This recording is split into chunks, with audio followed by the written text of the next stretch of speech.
मित्रांनो, ज्या वेळेस तुम्ही डायरेक्ट रिक्रुटमेंट एक्झामसाठी तयारी करत असतात त्यावेळेस स्ट्रक्चरल सब्जेक्ट हे खूप इम्पॉर्टंट असतात. जसे की इंजिनिअरिंग मेकॅनिक्स आहे, सॉम आहे, एसेटॉस आहे, आरसीसी आहे, डिझाईन ऑफ स्टील स्ट्रक्चर आणि प्रिस्ट्रेस कॉन्क्रीट स्ट्रक्चर.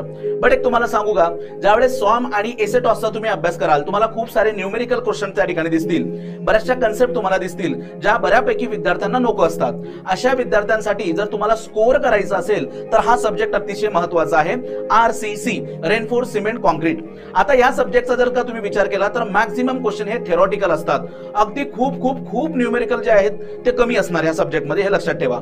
तुम्हाला काय करायचं आहे की IS कोड 456-2000 हा डाउनलोड करायचा आहे आणि या IS कोड मध्ये असणारे रोज एक टेबल तुम्हाला या ठिकाणी पाठ करायचे. ज्या गोष्टी मी सांगतोय त्या व्यवस्थितपणे नोट डाऊन करून ठेवा. ठीक आहे, काय म्हटलं, IS कोड मध्ये टेबल नंबर 1 पासून अगदी टेबल नंबर शेवटपर्यंत प्रत्येक टेबल तुम्हाला या ठिकाणी पाठ करायचा आहे. सोबतच ज्यावेळेस डिझाईन ऑफ बीमचा पार्ट तुम्ही शिकतात, फ्लेक्चर साठी, शियर साठी, बॉन्ड साठी, टॉर्शन साठी, तर यासाठी जे काही IS कोडल प्रोव्हिजन्स तुम्हाला शिकवले जातात हे सुद्धा व्यवस्थित वेगळे काढून ठेवा.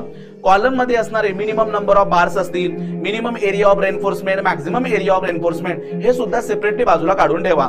फुटिंग आहे आणि त्यानंतर सगळ्यात महत्त्वाचा म्हणजे काय तर स्लॅब. या 4 component beam, slab, column, footing यांचे सर्व IS कोडल प्रोव्हिजन वेगळे काढून ठेवा आणि IS कोड मध्ये टेबल नंबर 1 पासून अगदी शेवटच्या टेबल पर्यंत सगळे टेबल तुम्हाला रोज 1 बाय 1 या ठिकाणी पाठ करायचे. जर तुम्ही एवढं केलं ना राजांनो, तर माझा शब्द लक्षात ठेवा, 80 ते 90% प्रश्न तुम्ही इझिली या ठिकाणी सॉल्व्ह करतात. सोबतच तुम्हाला काय करायचंय, फंडामेंटल ऑफ आरसीसी ज्यामध्ये working stress method of design, limit state method of design आणि अल्टिमेट लोड मेथड, या तिघही मेथड जे आहेत ना त्याबद्दल बेसिक इन्फॉर्मेशन हे तुम्हाला काढून सेपरेट ठेवायची आणि याला पुन्हा पुन्हा पुन्हा पुन्हा रिवाइज करायचं आहे.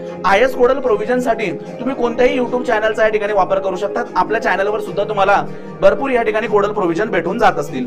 एवढ्या गोष्टी करा बघा, तुम्हाला खूप चांगला स्कोर या ठिकाणी आरसीसी या विषयातनं भेटून जाणार. सो मित्रांनो, नेक्स्ट व्हिडिओ लेक्चर मध्ये कोणता सब्जेक्ट आणि त्याची स्ट्रॅटेजी तुमच्यासोबत शेअर केली पाहिजे हे नक्कीच मला कमेंट मध्ये कळवा. आणि जर तुम्ही नवीन असाल तर आपलं चॅनल सबस्क्राईब करून ठेवा. खूप चांगल्या गोष्टी मी तुम्हाला अपकमिंग व्हिडिओ लेक्चर मध्ये या ठिकाणी तुमच्यासाठी घेऊन येणार आहे. थँक्यू.